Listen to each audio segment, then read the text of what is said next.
Iblis sengaja membuat anak-anak Tuhan tidak mengenal puasa. Kenapa? Karena iblis tahu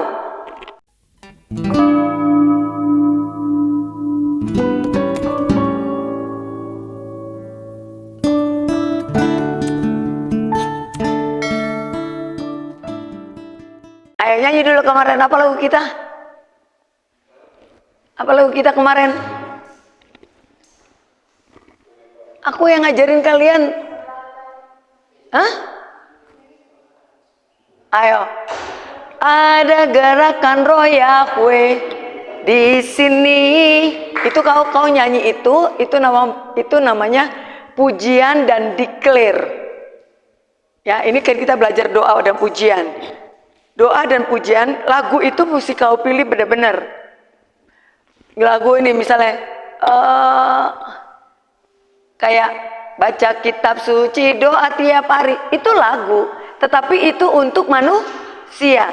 Tapi ketika kamu ada gerakan roh Yahweh di sini, kamu mengatakan kepada alam roh, ada gerakan roh Yahweh di sini. Jadi lagu itu pun mesti menggambarkan sebuah doa. Nah, nanti saya ajarkan lagi lanjut tentang doa permohonan dengan doa yang namanya profetik. Ya, lagu ini adalah lagu yang profetik. Kamu sedang mengklaim ada gerakan roh Yahweh. Sebenarnya udah ada belum semuanya di sini? Hah? Udah ada belum? Setengah ada. Kenapa saya bilang setengah ada? Kadang-kadang ada roh Yahweh, kadang-kadang nggak ada. Kenapa? Karena kalau ada roh Yahweh ada ketertiban. Ada roh Yahweh ada ada roh Yahweh ada Sekarang tertib nggak kalau bangunnya jam 7? Sekarang tertib nggak kalau ada peraturan suruh puasa nggak puasa? Sekarang tertib nggak kalau segala sesuatunya disuruh doa pagi, doa siang, doa malam? Kalau nggak dilakukan, melakukannya bolong-bolong, tertib nggak? Berarti roh Yahweh-nya setengah ada, setengah nggak ada. Betul ya? Jadi waktu kamu nyanyi ada gerakan roh Yahweh, kamu sedang declare. Ya, itu tidak sedang memuji Tuhan sebenarnya, tetapi sedang melepaskan doa profetik. Pujian itu adalah bagian dari doa. Oke, yuk. Ada gerakan roh Yahweh.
Mari, apakah itu nyanyian untuk Tuhan? Tidak.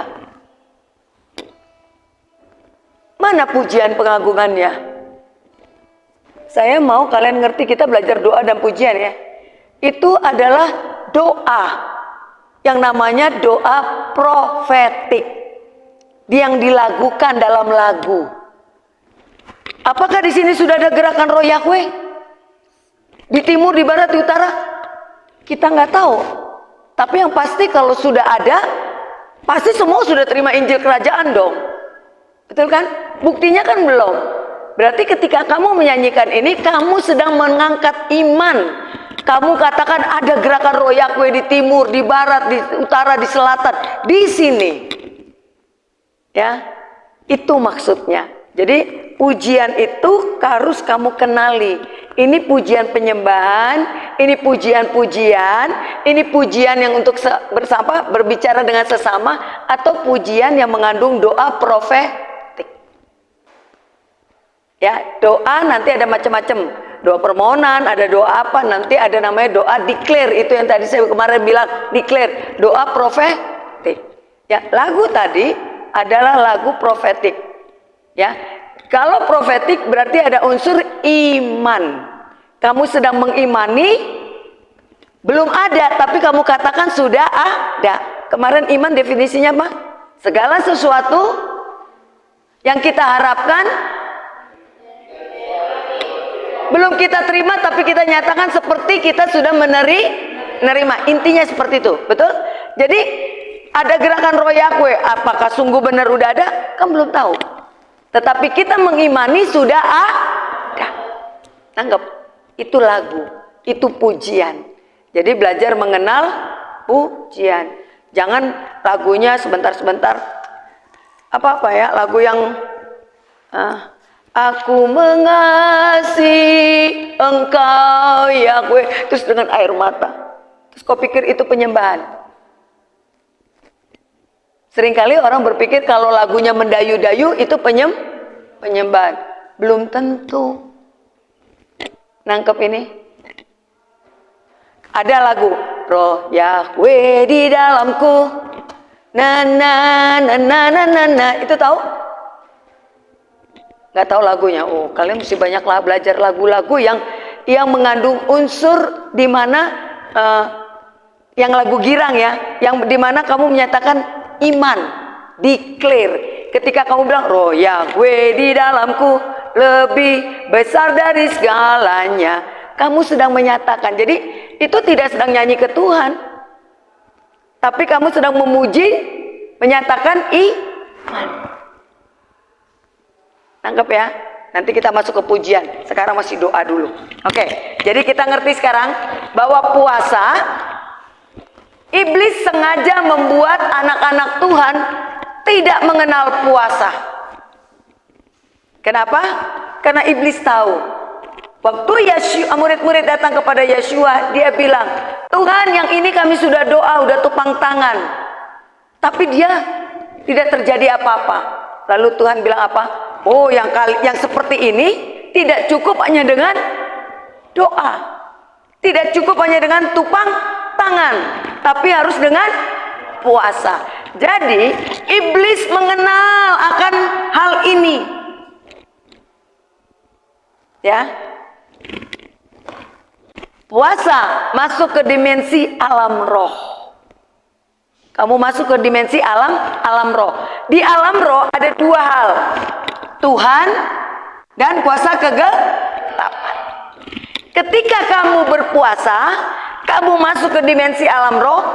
Kalau kamu melakukannya dengan doa dan baca firman, maka yang menguasai kamu adalah roh Yahweh atau Ruah Elohim.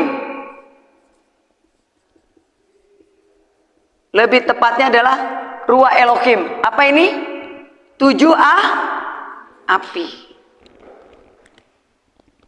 Tapi kalau kamu masuk ke dunia alam roh tidak dengan doa tapi dengan mantra-mantra, maka kamu akan menguasainya.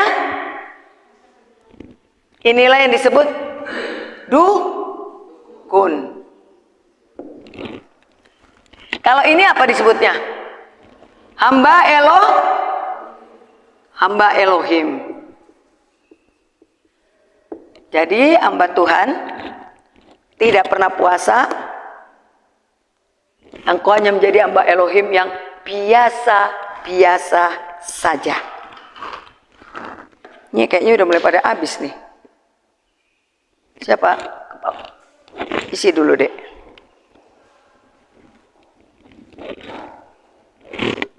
Ya, doa dan baca firman. Jadi saya mau katakan, ayo kamu harus mau puasa. Dan puasa itu ya bukan sesuatu yang menyiksa. Kalau kamu berpikirnya seperti ini. Tapi kalau kamu tidak berpikir seperti ini, maka kamu akan merasa, kesiksa banget sih, nggak makan, nggak minum. Tangkap ini, ya. Dan saya mau kasih tahu rahasia. Banyak orang setelah tahu berpuasa, tahu kenapa puasa itu ada manfaat-manfaatnya, ada penggunaannya. Mereka semua sekarang rajin. Dan efek dari mereka lakukan luar biasa. Banyak perubahan di dalam hidup mereka. Contoh, saya punya teman, punya anak agak sedikit kurang pintar. Anaknya nggak pintar, agak-agak gimana. Anak ini sudah SD, diajarin puasa sama mamanya. Salah satu dari berapa puasa yang kemarin kita belajar, yang saya udah tulis, ada berapa? Ada 6 puasa. Ya, ada 6 macam puasa. Kalian tahu apa yang terjadi? Anak itu mendadak sekarang pintar dan malah juara. Kenapa? Karena dia mengambil bagian puasa yang saya kasih tahu. Ajar anakmu puasa itu.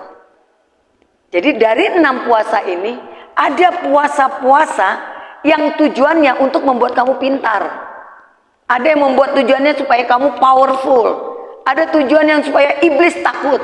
Salah satu yang iblis takut adalah puasa yang dilakukan oleh Yeshua. 40 hari. Itu sebabnya dukun semua puasanya berapa? 40 hari, 40 malam. Mereka supaya bisa menguasai kuasa kegelapan. Tuhan Yeshua mengalahkan iblis di puasa 40 hari, 40 malam. Musa mengalahkan kegelapan. Dia dapat wahyu yang dari Tuhan. 40 hari, 40 malam. Pernah dengar kalau dukun 40 hari, 40 malam baru dapat wahyu? Dan saya harus katakan sama kalian, saya sudah pernah tahun berapa itu Tuhan bilang, 1 tahun 3 kali kamu puasa 40 hari, 40 malam. Bisa bayangkan itu. Saya sampai sekecil ini. Kenapa? Karena saya kalau 1 tahun 40 bagi 40 berapa? 3 kali kan? 120 bagi 40 kan 3 kali kan? Jadi sepanjang tahun saya puasa 40 hari. Bisa kamu tahu apa yang saya dapat? Hikmat dan pewahyuan. Setelah itu saya baca firman, apa juga tinggal tanya Tuhan, Tuhan ini apa maksudnya? Kemana ini larinya? Jadi puasa itu nggak main-main. Ketika saya melewati semua itu, saya semakin tajam melihat membedakan ini manusia dalamnya lagi punya ada apa. Di sini ada hantu atau tidak, saya bisa tahu. Ngerti? Jadi hari ini dunia sana saja menggunakan jalur puasa. Kenapa hamba Tuhan tidak? Tangkap ini ya. Jadi saya berharap mari kita mengerti ya pentingnya puasa. Nah, di kitab suci yang bisa kita pelajari adalah satu. Ada puasa yang dilakukan oleh Musa. Puasa yang dilakukan oleh Musa kita bisa lihat itu di Ulangan 9 ayat 9. Coba baca.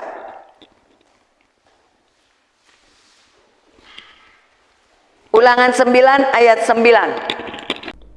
Setelah aku mendaki gunung untuk menerima loh-loh batu, loh-loh perjanjian yang diikat Yahweh dengan kamu, maka aku tinggal 40 hari 40 malam lamanya di gunung itu. Roti tidak kumakan dan air tidak kuminum. Berapa hari? 40 hari 40 malam. Bagaimana caranya? Tidak makan, tidak minum.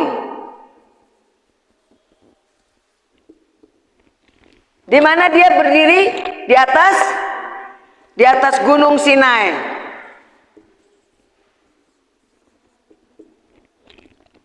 Ya. Dan Musa melakukan 2 kali. Itu ada di Ulangan 10 ayat 10. Di Ulangan 10 ayat 10. Musa naik lagi puasa 40 hari 40 malam. Waktu dia pertama kali naik, ya, waktu dia Musa ini dia dapat apa? 2 loh batu. Lalu apa? Pertama dia apa? Dia berjumpa dengan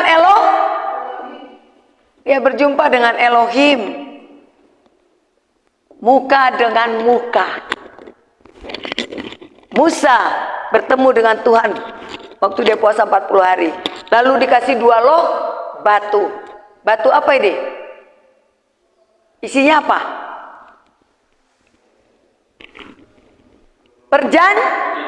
Perjanjian. Lalu di Ulangan 10 ayat 10, coba baca lagi. Ulangan 10, tadi 9. Maka aku ini berdiri di atas gunung seperti yang pertama kali, 40 hari 40 malam lamanya. Dan sekali ini pun Yahweh mendengarkan aku. Yahweh tidak mau memusnahkan engkau. Kedua kali dia puasa lagi 40 hari 40 malam. Apa yang dia dapat? Kalian tahu? Waktu dia dapat batu ini, dia turun ke bawah, dia lihat Israel mengecewakan. Lalu batu ini dilempar sama dia, pecah.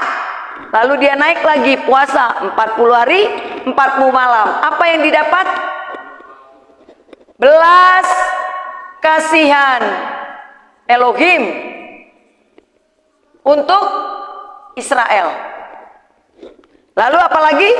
Kembali dapat 2 loh batu perjanjian. Mari lihat. Pertama kali dia puasa, dia berjumpa dengan Elohim.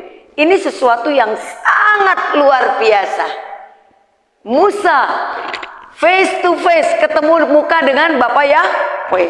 Lalu dia dapat batu perjanjian. Kedua kali dia dapat apa?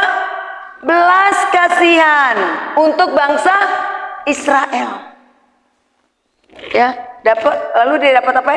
2 loh batu perjanjian yang baru.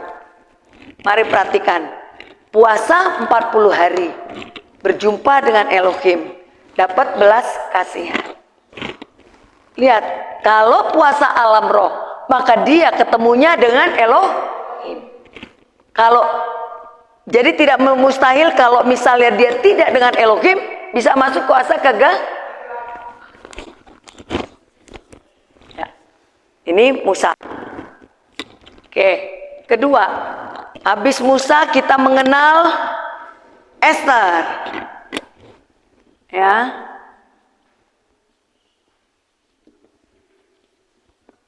Puasa Esther. Di mana kita bisa tahu bahwa Esther puasa? Mari baca Esther 4. Ya. Esther puasa itu harus tahu ceritanya. Waktu itu siapa yang tahu cerita Esther? Siapa tahu yang cerita Esther?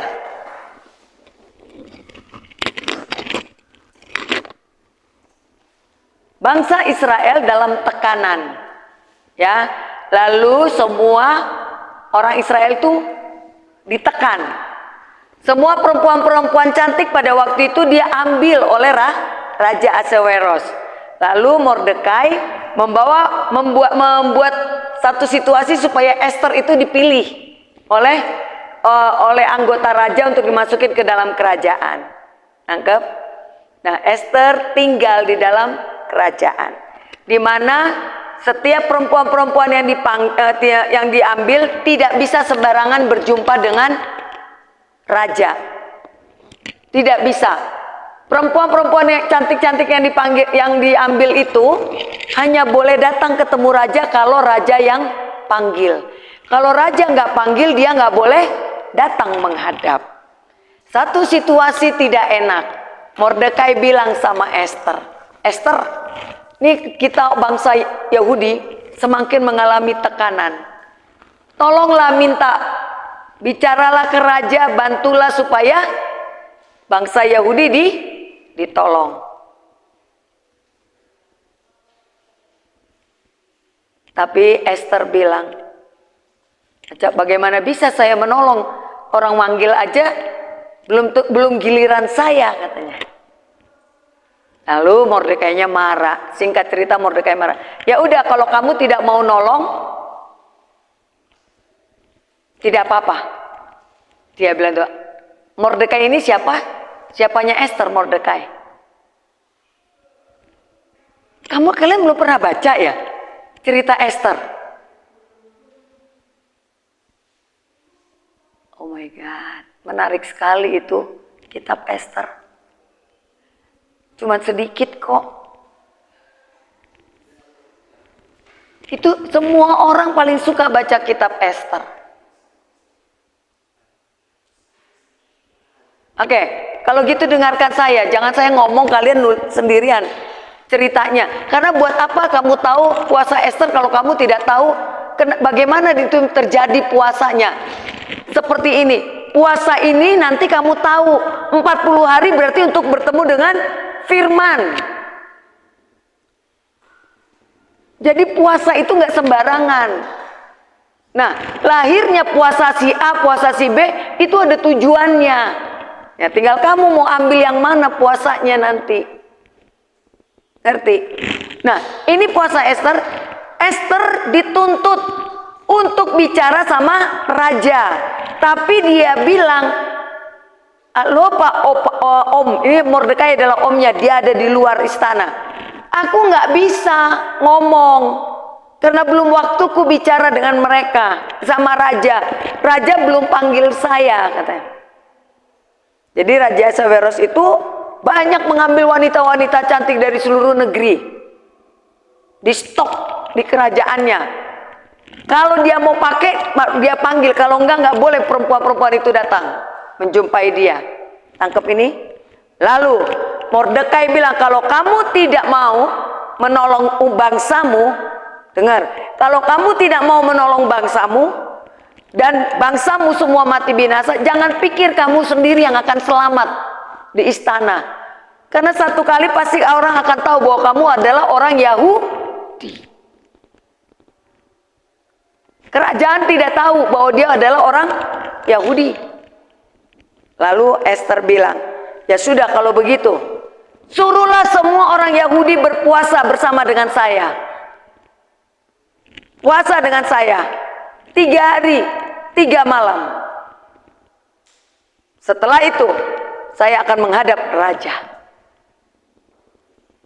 Ya, setelah dia menghadap, dia 3 hari, Esther puasa di dalam, di luar sana, di luar istana, semua orang Yahudi puasa bersama-sama, doa puasa 3 hari 3 malam, tidak makan, tidak minum. Dan pada hari ketiga selesai, Esther berurap, artinya mandi, lalu dia datang memberanikan diri menghadap raja. Padahal belum waktunya untuk dia dipanggil menghadap raja. Dia datang. Kalau bukan karena kuasa doa dan puasa, Esther itu udah dipancung. Tapi begitu pintu raja duduk di atas, pintu itu terbuka, yang datang Esther. Tuhan mengubah hati raja. Esther dipanggil masuk, diarahkan tongkatnya. Kalau tongkat raja begini berarti Esther boleh masuk. Kalau tidak, habis dia. Masuk. Raja bilang, kau mau apa? Dengar. 3 hari 3 malam doa puasanya Esther itu melembutkan hati raja. Esther dapat perkenanan hati raja. Gara-gara itu Esther dipermuliakan. Tangkap ini? Ini ceritanya. Jadi kalau begitu Esther 4 ayat 16. Kitab Esther, tahu ada di mana ayatnya? Esther bahasa Ibraninya adalah Hadassah.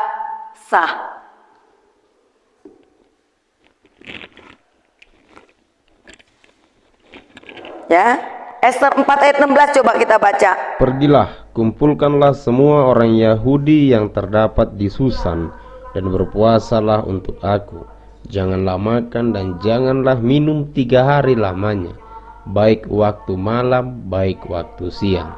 Aku serta dayang-dayangku pun akan berpuasa demikian, dan kemudian aku akan masuk menghadap raja. Sungguh pun berlawanan dengan undang-undang. Kalau terpaksa aku mati, biarlah aku mati. Tapi apa yang terjadi? Dia mati atau enggak? Dia tidak mati. Dia mendapat perkenanan. Jadi puasa Esther adalah dengan cara 3 hari 3 malam. Ngapain? Tidak makan, tidak minum.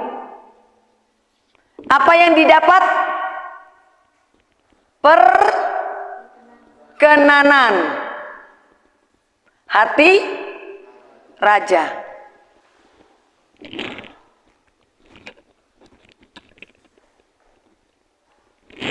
Jadi untuk mendapat perkenanan hati raja, puasa 3 hari 3 malam. Kalian tahu, saya pernah mau menghadapi seseorang. Waktu itu urusan bisnis. Kita lagi berharap supaya bisnis ini goal. Tapi saingan banyak. Ada beberapa orang yang mengajukan tender. Semua harganya beda tipis. Ya, beda tipis. Waktu saya tahu saingannya ada 5 orang, saya yakin semua beda-beda tipis harganya. Ya, karena kepengen proyeknya. Tahu apa yang saya lakukan? Tuhan, saya nggak punya kuasa untuk tahu berapa harga yang mereka bikin. Tapi saya punya Tuhan yang luar biasa, yang tahu segalanya. Tidak ada yang tersembunyi di hadapanmu, Bapak Yahweh. Saya bilang, nggak ada yang tersembunyi. Lalu saya bilang, doa saja nggak cukup, harus kan puasa. Lalu saya mikir dong, waduh, puasa apa yang mesti saya ambil? Saya teringat Esther. Saya puasa 3 hari 3 malam. Kenapa? Saya mengharapkan apa? Pertolongan Tuhan supaya saya mendapat perkenanan hati orang yang akan menentukan siapa di antara kami 5 orang ini. Nangkep? Saya berdoa puasa 3 hari 3 malam. Saya suruh tim saya, ayo doa puasa 3 hari 3 malam. Kalian tahu proposal pada hari acara pertemuan proposal dibawa, diterima semua sama mereka. Lalu mereka cuma bilang, kami akan menjawab 3 hari dari hari ini, kita. Waduh, 3 hari dari hari ini. Tapi kita kan udah doa puasa. Kita bilang, Tuhan, biarlah aku mendapat perkenanan hati raja. Dalam hal ini, orang yang menentukan itu kan seperti raja menentukan siapa di antara 5 orang. Saya percaya doa puasa punya kuasa. Pada hari ditentukan yang keluar nama saya. Sebenarnya harga saya dibandingin yang lain setelah saya ada di dalam, dibandingin yang lain, sebenarnya yang lain lebih murah dari harga yang saya ajukan. Kalau perusahaan biasanya cari yang paling murah, tapi saya kan nggak tahu mereka bikin harga berapa. Ternyata harga saya lebih mahal sedikit, tapi saya yang dipilih.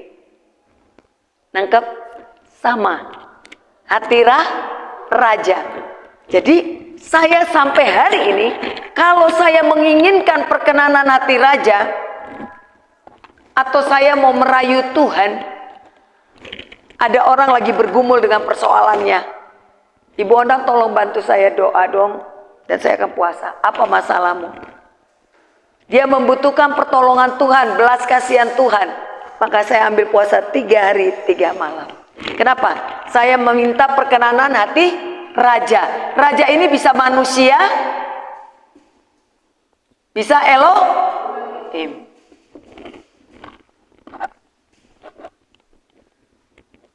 Sekarang kalian yang tahu apa yang kalian butuhkan. Apakah kau membutuhkan perkenanan? Doalah, puasalah seperti Esther. Yang ketiga, puasa siapa? Daniel.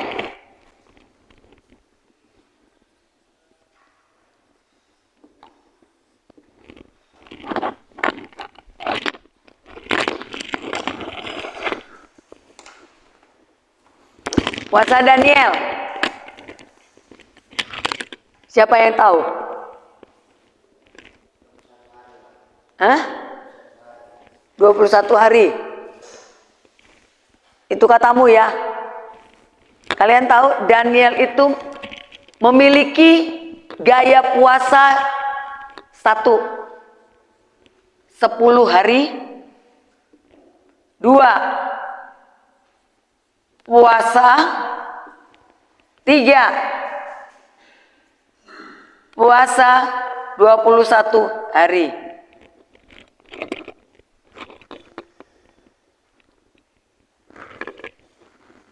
Ini puasa dan berdoa.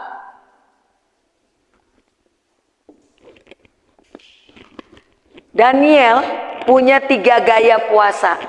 1, puasa 10 hari. Yuk kita baca dulu. Daniel 1.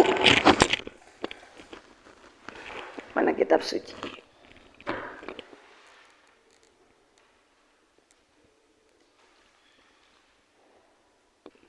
Saya mau suara laki-laki sekarang.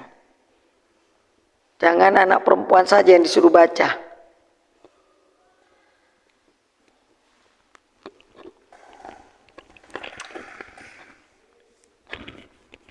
Ya. Baca dulu dari pertama. Daniel 1 ayat 1. Pada tahun yang ketiga pemerintahan Yoyakim, Raja Yehuda, datanglah Nebukadnezar Raja Babel ke Yerusalem, lalu mengepung kota itu. Tuhan menyerahkan Yoyakim, Raja Yehuda dan sebagian dari perkakas-perkakas di rumah Elohim ke dalam tangannya. Semuanya itu dibawanya ke tanah Sinear, ke dalam rumah dewanya. Perkakas-perkakas itu dibawanya ke dalam perbendaharaan dewanya.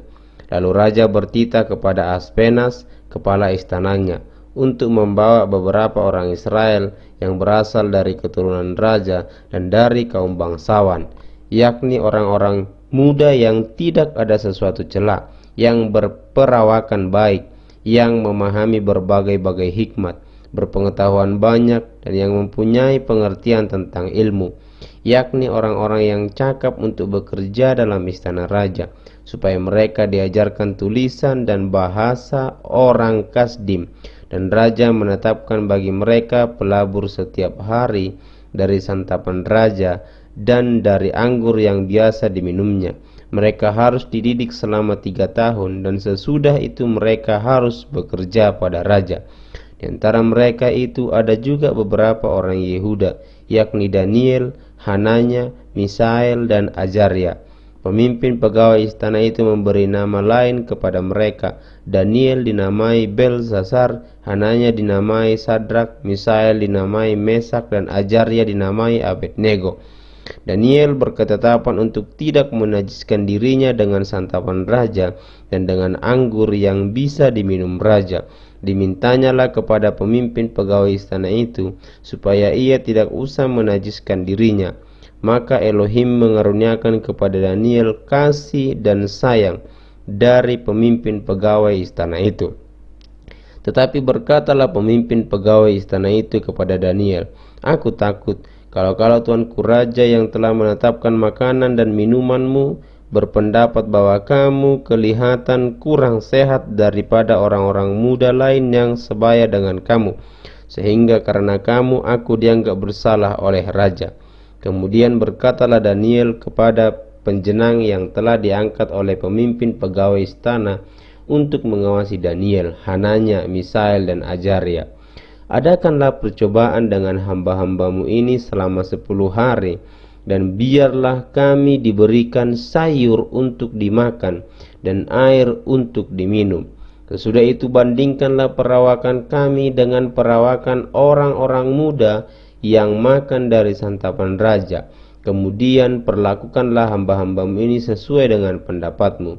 Didengarkannya lah permintaan mereka itu, lalu diadakanlah percobaan dengan mereka selama 10 hari. Setelah lewat 10 hari, ternyata perawakan mereka lebih baik dan mereka kelihatan lebih gemuk daripada orang muda yang telah makan dari santapan raja. Kemudian penjenang itu selalu mengambil makanan mereka dan anggur yang harus mereka minum, lalu memberikan sayur kepada mereka. Kepada keempat orang muda itu Elohim memberikan pengetahuan dan kepandaian tentang berbagai-bagai tulisan dan hikmah. Sedang Daniel juga mempunyai pengertian tentang berbagai-bagai penglihatan dan mimpi. Setelah lewat waktu yang ditetapkan raja bahwa mereka sekalian harus dibawa menghadap, maka dibawalah mereka oleh pemimpin pegawai istana itu ke hadapan Nebukadnezar. Raja bercakap-cakap dengan mereka, dan di antara mereka sekalian itu tidak didapati yang setara dengan Daniel, Hananya, Misael, dan Azaria. Maka bekerjalah mereka itu pada raja dalam tiap-tiap hal yang memerlukan kebijaksanaan dan pengertian.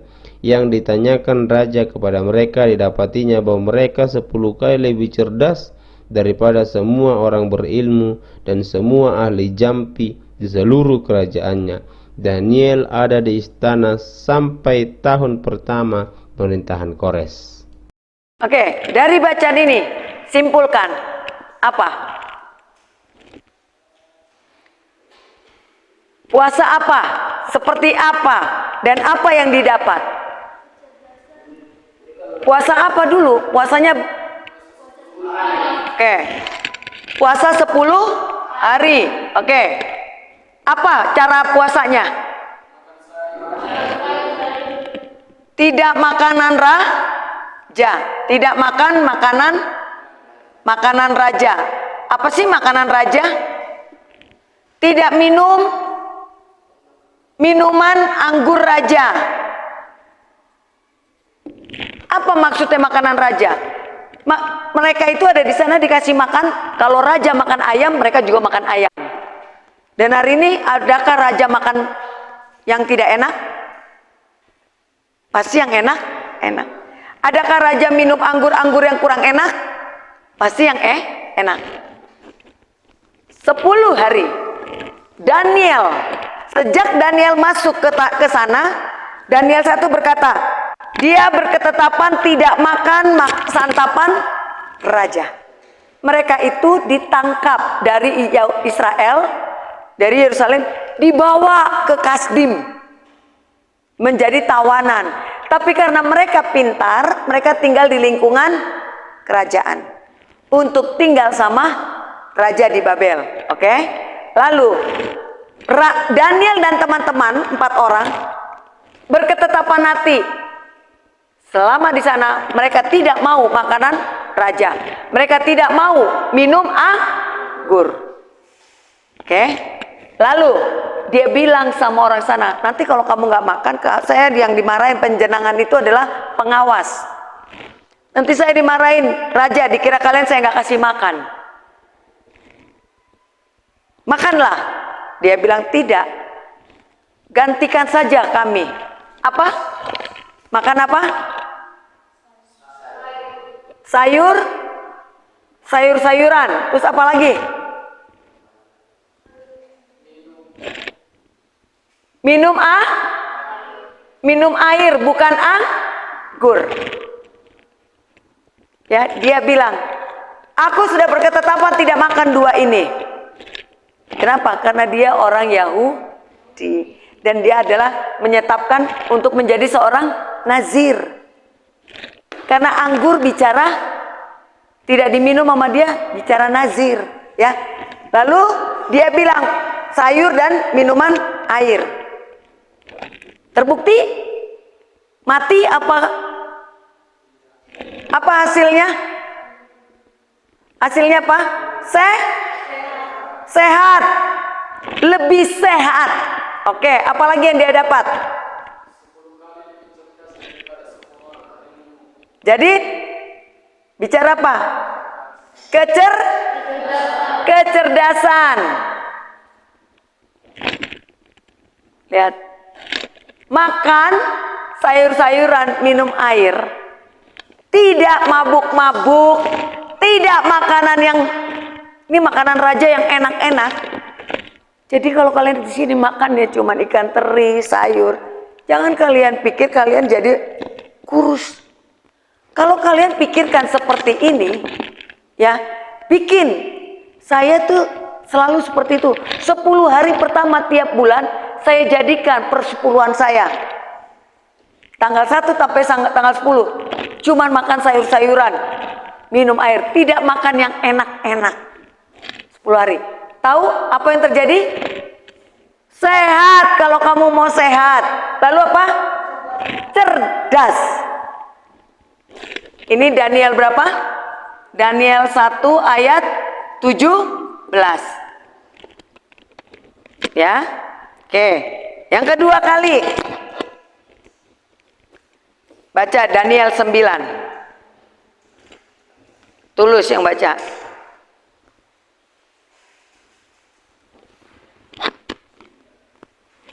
Ya.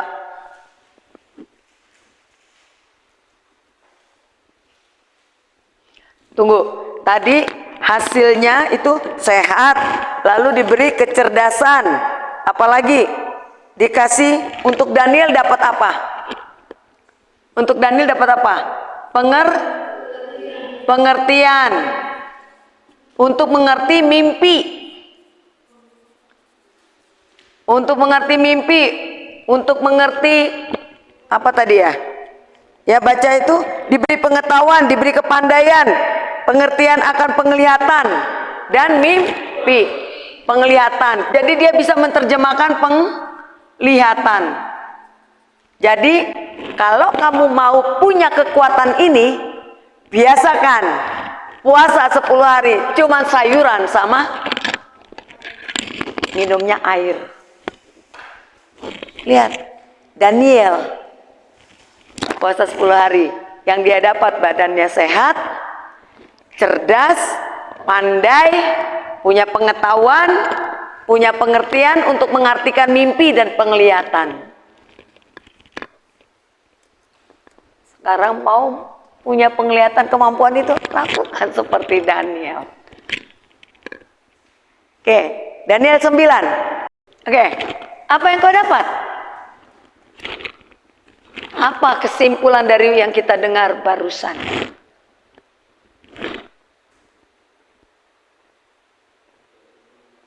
Tadi kita dapat doanya. Dia berdoa, puasa dan berdoa. Di mana tujuan dia berdoa puasa adalah memohon belas kasihan, memohon pengampunan, pengakuan dosa, memohon pembelaan untuk bangsa Israel. Lalu apa yang terjadi? Yerusalem dipulihkan? No. Kalian tahu yang datang siapa? Gabriel. Kamu tahu siapa Gabriel? Malaikat apa dia? Gabriel itu malaikat pembawa pesan Tuhan.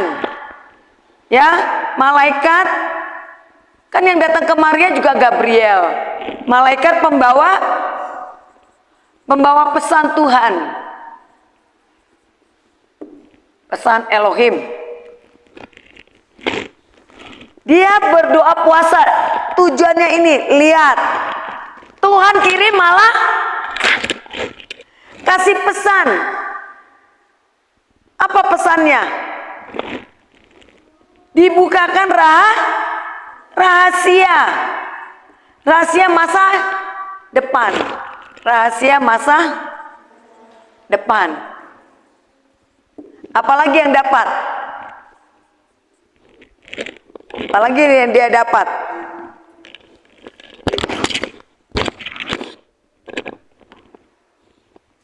Apalagi yang Daniel dapat? Daniel diajari oleh malaikat Gabriel, ya, diberi akal budi, ya, Pertama, malaikat mengajari Daniel. Malaikat mengajar Daniel. Kedua, dikasih akal budi untuk mengerti.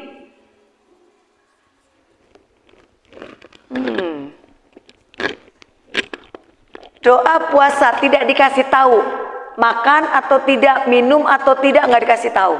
Tapi dia dikatakan berdoa dan puasa. Saya yakin puasanya adalah makan sayur, bukan tidak makan nasi.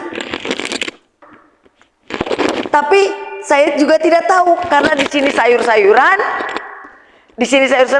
ini nggak disebut.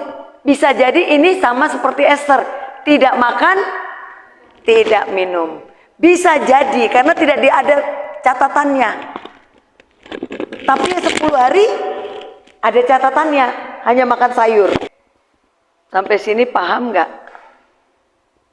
Dari bacaan kita tadi, jadi Daniel, karena dari kemarin kita konsep pikir kita kan ada lagi kepada yang kita sorot adalah Daniel. Dari mulai cara dia doa, ya, dia punya pola doa sehari 3 kali. Dia punya pola ada doa, ada berdoa. Ya, ada doa, ada berdoa. Nah, hari ini kita melihat bahwa dia memiliki gaya yang boleh dibilang puasa adalah lifestyle buat dia. Gaya hidup. Dia berketetapan di dalam hatinya bahwa dia tidak akan makan makanan raja. Artinya pikiran Daniel bukan kepada makanan. Ya, dia juga tidak minum anggur. Tidak minum anggur raja. Ya, kalau raja minum anggur biasanya suka mabuk-mabuk. Ya, dia enggak, ya. Dia 10 hari dia cuma makan sayuran, minum air. Ini tantangan. Dia ikut tantangan 10 hari. Apa yang didapat? Badannya lalu kecerdasan mereka 10 kali lipat dari orang-orang yang ada di sekitar situ. Oke, apalagi Daniel punya pengertian mimpi. Tapi teman-temannya enggak, yang dapat Daniel yang punya pengertian mimpi dan penglihatan. Kalau teman-teman yang lain cuma cerdas, sehat, ya, pandai. Tapi pengertian di sini adalah karunia membedakan roh. Daniel mendapat karunia membedakan roh. Daniel mendapat roh pengertian Yahweh. Jadi dia bisa mengartikan mimpi. Ini mimpi ada maknanya apa enggak? Penglihatan ini maksudnya kemana? Dia bisa. Semua orang bisa mimpi toh, tapi bisa semua ngerti mimpi itu? Kan enggak. Itu butuh karunia. Ya, Daniel dapat. Lalu dia dalam proses perjalanan masih melakukan puasa dan doa. Ya, dia puasa dan berdoa. Kenapa dia berpuasa dan berdoa pada momen itu? Karena dia melihat banyaknya kesalahan bangsanya. Lalu dia minta belas kasihan Tuhan dalam doanya. Dia minta permohonan pengampunan. Dia juga minta pembelaan untuk bangsa Israel. Ya, kita pelajari cara doa dia. Lihat cara dia doa, ditulis loh. Doanya kita mendapati dua arah. Ada perkataan firman yang disampaikan, baru permohonan. Nah, setelah itu apa yang terjadi ketika dia melakukan doa puasa yang tidak ditentukan waktunya? Ada waktunya ditulis? Kita tidak tahu berapa lama itu. Tetapi saya hari ini mau bilang, itu ditetapkan oleh keinginan hatinya. Hari ini aku mau doa puasa. Atau 1 hari, bisa aja 2 hari. Jadi dalam hal ini kita bisa mengambil sikap doa puasa yang menurut keputusan kita sendiri. Kenapa? Karena Daniel sudah menceritakan itu, dia tidak tahu. Alkitab tidak mencatat bahwa berapa hari itu. Ya. Dia doa puasa, bayangkan, doa puasa menjadi lifestyle. Apa yang dia dapati? Dia didatengin malah malaikat punya nama. Malaikat Gabriel adalah malaikat yang sama yang mendatangi Maria, yang membawa pesan kamu akan hamil. Gabriel adalah malaikat Tuhan, tugasnya membawa pesan Tuhan. Nah, Gabriel membuka rahasia masa depan kepada Daniel. Dan Gabriel mengajari Daniel. Saya mau kasih kesaksian sama kalian. Saya bilang ini peristiwa masih bisa terjadi sampai hari ini. Kenapa? Karena saya mengalami. Saya ini orang ekonomi. Saya ini sarjana ekonomi yang berpikir ekonomi, bukan sarjana teologi. Tapi dari kecil saya sudah suka baca firman. Saya sudah diajar oleh opung saya. Saya diajarin bagaimana berpuasa, bagaimana ini segala macam. Lalu saya masuk pelayanan guru sekolah minggu, jadi WL, jadi singer, jadi lama-lama aktif. Tapi saya tidak pernah sekolah teologi. Tapi saya terus berdoa puasa. Satu kali waktu saya doa puasa di rumah saya melihat ada makhluk besar di depan saya sampai bingung, tapi saya nggak takut. Dia datang, lalu dia ngajarin saya lihat papan tulis di sebelahnya. Dia tulis, saya kayak kalian murid, saya liatin aja. Oh iya, saya bilang. Tapi apa yang ditulis saya nggak tahu, nggak bisa ceritakan ke kamu. Tapi saya bilang, oh ya. Roh saya menangkap. Saya mendapat sesuatu yang diajarkan oleh yang saya lihat itu. Lalu selesai. Besok paginya saya doa lagi, belajar baca Alkitab lagi kan. Saya cari tempat itu lagi. Di tempat yang sama di rumah saya. Di belakang dekat taman, saya selalu duduk situ. Karena saya sering didatengin orang itu, jadi saya jadikan tempat itu satu spot di mana saya baca Alkitab setiap pagi. Pembantu saya ngepel, saya baca Alkitab. Saya doa, saya ngomong, saya doa. Lalu satu kali, saya ada baca Alkitab, saya nggak ngerti, saya tanya. Aku nggak ngerti ini. Lalu dia tulis di papan tulis itu. Saya lihat lagi. Itu terjadi beberapa kali. Saya diajar oleh makhluk yang saya tidak kenal. Tapi saya tidak takut, berarti saya sejahtera. Dan saya tahu, jawaban dia ternyata adalah jawaban yang kalau saya baca Injil yang lain benar, berarti dia malah malaikat. Dan satu kali saya pernah bilang, kamu siapa? Tuhan atau hantu? Dan dia cuma bilang, aku Gabriel. Waktu dia ngomong gitu, saya bilang, sering-sering berkunjung. Ketika aku tidak mengerti, buat aku mengerti. Lalu dia cuma bilang, aku tidak bisa datang sering-sering, tapi aku akan menaruh itu di atas kepalamu. Setiap kali kamu baca, kamu mengerti. Dia ngomong itu. Waktu itu dia cuma taruh tangan di atas kepala saya, lalu sampai sekarang saya belum pernah didatengin lagi. Tapi sejak itu saya baca firman Tuhan, saya boleh bilang, saya boleh bermegah, Tuhan tuh membuat saya ngerti banyak banget. Baca firman. Padahal saya bukan sekolah teologi. Nangkep ini. Jadi hari ini saya mau bilang sama kalian, pengalaman Daniel bukan tidak bisa terjadi di zaman ini, bisa. Karena saya hidup di zaman ini dan saya melihat malaikat Gabriel ngajarin saya tentang bahasa Ibrani, ngajarin saya tentang firman yang saya tidak ngerti. Nangkep ini? Kalian mau? Kalian mau didatengin malaikat? Jadikan gaya hidup yang dilakukan oleh Daniel, berpuasa dan berdoa, menjadi lifestyle. Nangkep ini? Berdoa dan berpuasa menjadi lifestyle. Itu akan membuat komunikasimu lebih kuat lagi dengan surga. Mau lebih kuat? Doa saja tidak cukup.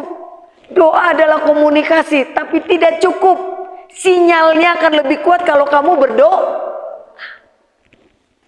Ya. Berpuasa, kok jawabnya berdoa. Jadi sinyal doa itu akan lebih kuat kalau kamu jangan beo dong. Mikir, saya bikin kepleset. Ya. Sinyal doa kita makin kuat, sinyal komunikasi kita dengan surga makin kuat. Jalannya dengan puasa. Dalam hal ini saya cuma mau bilang, karena Daniel tidak menjelaskan, tidak kita dapati apakah dia makan sayur ataukah tidak makan atau apa dan berapa hari, tidak ada penjelasannya, maka saya menyimpulkannya seperti ini. Itu datang dari komitmen kita. Saya kan tidak ikut peraturan Gibeon seminggu 2 kali, ya. Maka saya punya komitmen sendiri, ya. Kadang-kadang saya membuat 1 minggu sekali saya harus puasa 3 hari. Saya lagi butuh itu. Dan 1 kali karena tidak terlalu nyaman, ya sudah, aku puasa makan sayur aja. Aku puasanya cuma makan buah aja. Aku puasa tidak makan buah tapi ngejus aja. Tidak makan yang lain, cuma ngejus. Nangkep ini. Komitmen. Jadi dalam hal ini, untuk yang 2 ini, komitmen pribadi.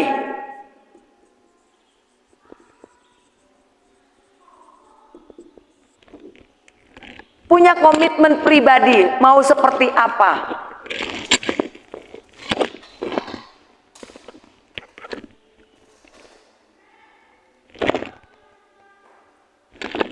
Mau seperti apa gayanya, mau berapa lama puasanya, itu komitmen pribadi. Ya, inisiatif sendiri. Tapi dalam hal ini kalau puasa itu ada orang puasa.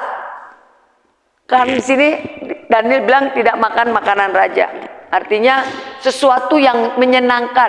Kalau misalnya saya lagi puasa seperti Daniel, saya kan paling senang misalnya baca Facebook. Maka pada waktu saya puasa, saya tidak buka Facebook. Saya senang misalnya nonton film A. Maka selama puasa itu tidak akan saya tonton. Itu komitmen. Artinya, makanan raja adalah kesenangan. Sesuatu yang menyenangkan kita. Nah, kalau waktu kita puasa, jangan. Gambaran puasa di dalam kitab suci dikatakan pakai baju berkabung, pakai abu katanya. Artinya menyiksa diri. Puasa itu sebenarnya menyiksa diri, nggak makan, tidak melakukan kesenangan-kesenangan yang biasa dilakukan, menyiksa diri. Puasa. Kenapa? Puasa itu membuat daging kita mati. Ya. Saya kalau lagi puasa diajak pergi yang hura-hura, saya nggak mau. Kenapa? Karena daging saya nggak mati di situ. Itu namanya saja bohong, mulutnya aja yang nggak makan, tapi dagingnya tetap enjoy. Sampai sini nangkep? Ya, oke, istirahat.